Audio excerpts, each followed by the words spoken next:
This video is to give you some suggestions that I feel may help you succeed at learning mechanics. First though, let me say that as a teacher, I can only present the ideas and the concepts to you, but realize that you'll actually have to learn everything by yourself through your own engagement with the subject matter. For example, I can show you how to ride this bicycle by getting on it to demonstrate, but we both know that you'll have to get on it yourself and put in your own personal effort and practice, so you really become good at it. Now, learning mechanics works basically the same way. The series of videos which follow this one are the result of my lectures that I've given through the years.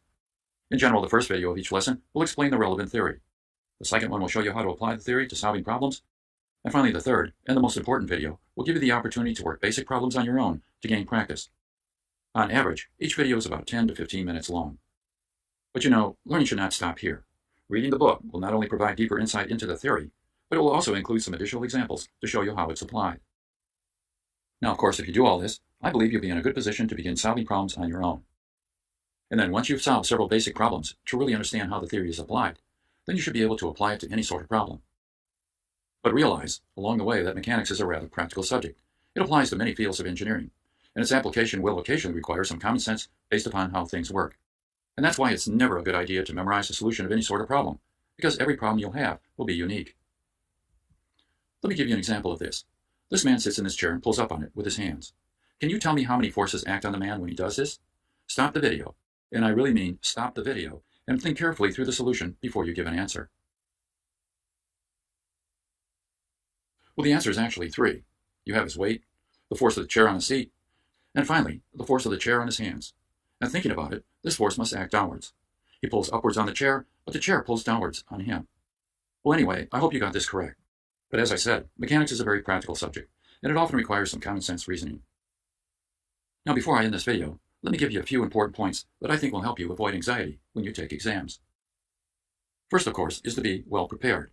But that should seem obvious. If you solve a lot of problems, and I mean a lot of problems, without getting any help, then you should feel very comfortable with applying the theory to any type of problem you have. It's always a bad idea to cram the night before an exam, and also to have other people show you how to solve a problem or have the solution available to you so you can simply look at it to figure out how it's done. You should be prepared well ahead of time by, as I say, solving problems on your own. Now, the night before the test, I suggest that you relax in an easy chair, or you can lay in bed, and you can imagine yourself solving the test problems.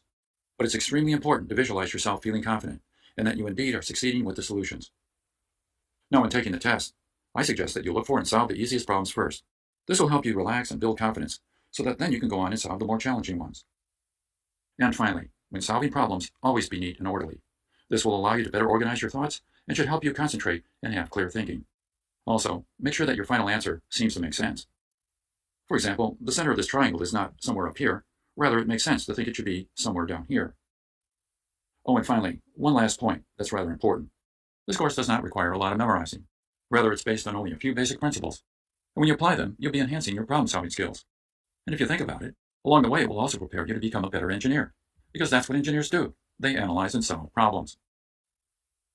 And so to summarize, if you want to do well and succeed in this course, think about locking yourself in prison and solving a lot of problems. And as I said before, a lot of problems. And if you do this, you definitely will become a study dog. And the effort will certainly pay off in the end, and hopefully you'll get an A. And so please keep these suggestions in mind, and I do hope you enjoy the course.